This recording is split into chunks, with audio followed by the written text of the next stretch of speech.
The job application process, pre-employment tests. Navigating the job search, research, network, apply and follow up. career.uark.edu/cdc/students/find-jobs has what amounts to a small ebook to help look for a job. They have several icons that you can click onto, like Find Jobs, Internships, and Grad Schools. Search for jobs, internships and graduate schools. Learn how to network.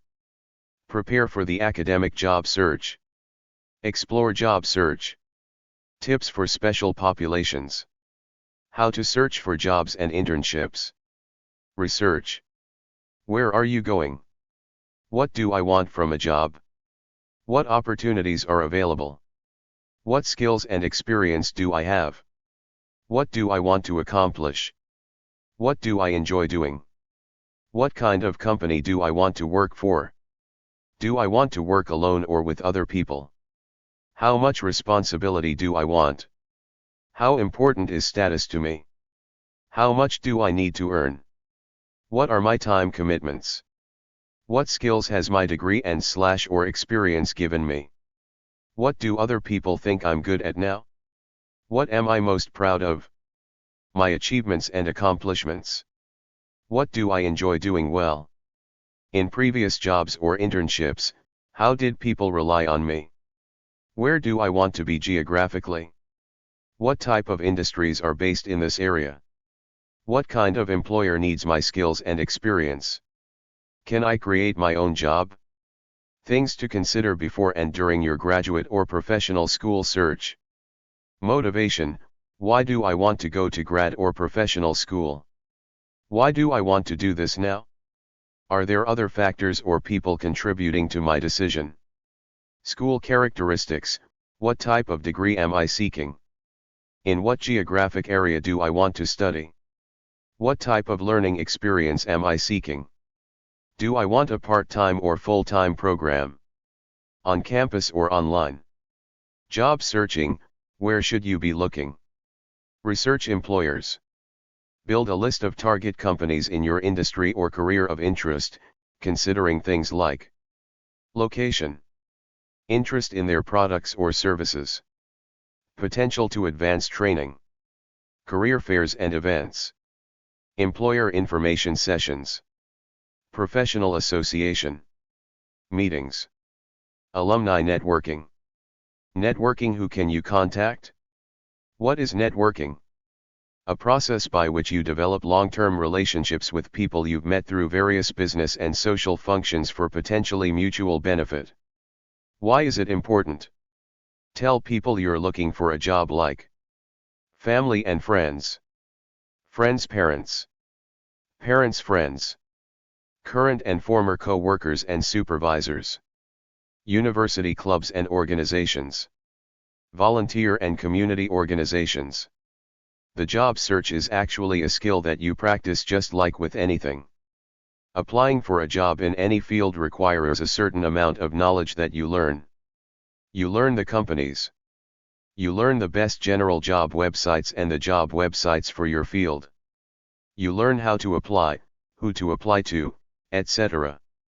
If you are a college student, I say go to the Career Center and ask them for help. youtube.com channel AHEX Higher Education Careers Services or youtube.com/channel/UC768XHFDEDBCCFICLZI02GW for free career videos. How to look for a job. The job application form. Application forms guide. With a resume, you can put your best points first and avoid blanks, and even on application forms, you can describe your qualifications in terms of the job's duties. Know what the job calls for and fill the application form accordingly. Some items that appear on virtually every application form are current address and phone number. If you are rarely at home during business hours, try to give the phone number of a friend or relative who will take messages for you. Experience, paid and volunteer. Date of employment, name and full address of the employer, job title, starting and finishing salary and reason for leaving. Moving, returning to school and seeking a better position are among the readily accepted reasons. Education. The school's name, the city in which it is located, the years you attended it, the diploma or certificate you earned and the course of studies you pursued. Other qualifications. Hobbies, organizations you belong to, honors you have received and leadership positions you have held. Office machines, tools, and equipment you have used and skills that you possess. Job sought or career goal.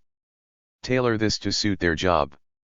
Other information, such as your social security number, is often asked for on application forms. Application forms might also ask for a record of past addresses and for information that you would rather not reveal, such as a record of convictions. If asked for such information, you should be honest. Honesty does not, however, require that you reveal disabilities that do not affect your overall qualifications for a job. Some large employers such as fast food restaurants and government agencies make more use of application forms than of resumes. The forms suit the style of large organizations because people find information more quickly if it always appears in the same place. You can submit a resume even if an application is required. It will spotlight your qualifications and the information on it will serve as a handy reference if you must fill out an application form quickly. Application forms are really just resumes in disguise anyway.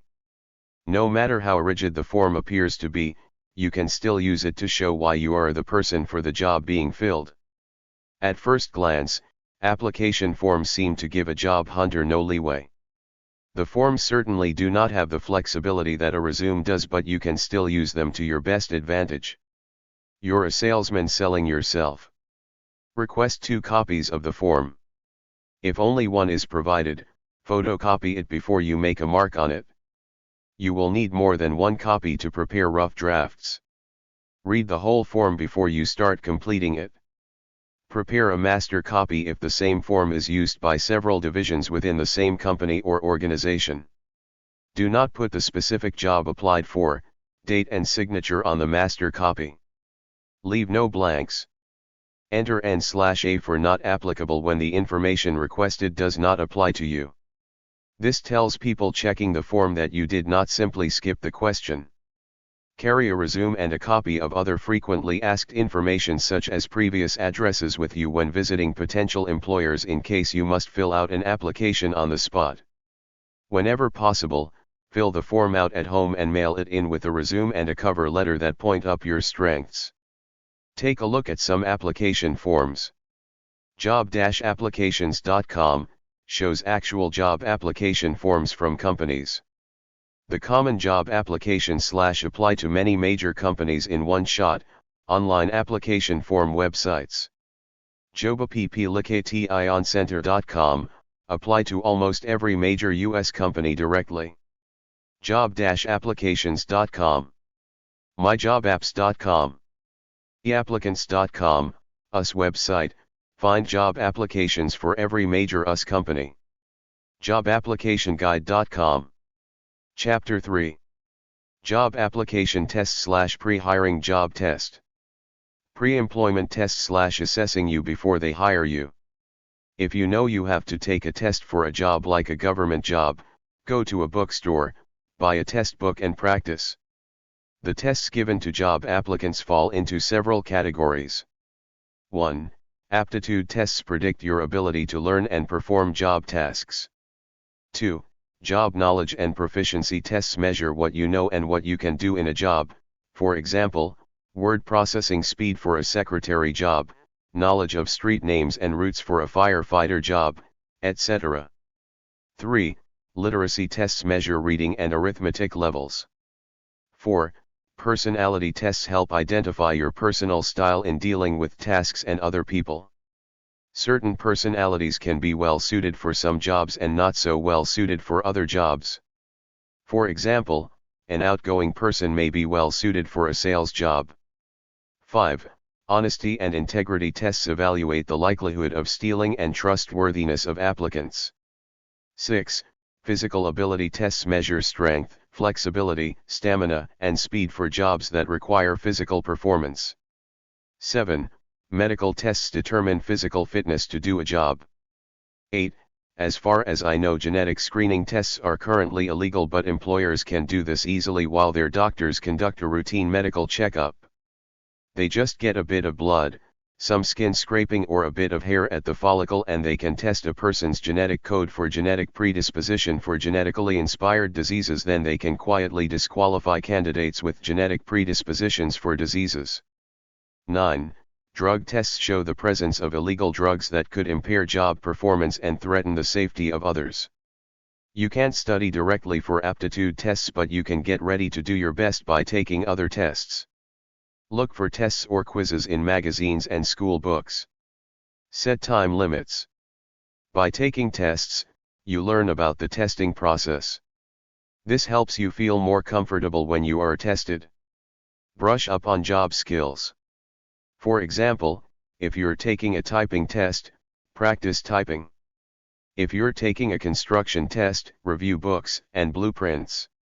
Get ready for physical tests by doing activities similar to those required for the job. For literacy tests, review and do exercises in reading and math books or enroll in remedial classes. It's natural to be nervous about tests, some anxiety may even help you. If a medical test is required, learn as soon as possible what the disqualifying conditions are, then have your physician examine you for them so that you do not spend years training for a job that you will not be allowed to hold. If you have bad eyesight, check before you train for a job. If you practice beforehand, you will be better prepared and less nervous on the day of the test. That will put you ahead of the competition. You will also improve your performance by making a list of what you will need at the test center, including a pencil. To practice for a test, you must learn what the test is. Once again, you must know what job you want to apply for and for whom you want to work in order to find out what tests, if any, are required. Government agencies, which frequently rely on tests, will often provide a sample of the test they use. These samples can be helpful even if an employer uses a different test. Copies of standard government tests are usually available at the library. Get a good night's sleep. Be at the test center early. Read the instructions carefully. Generally, speed counts. Do not linger over difficult questions. Learn if guessing is penalized. Most tests are scored by counting up the right answers. Guessing is good if you are not penalized for wrong answers.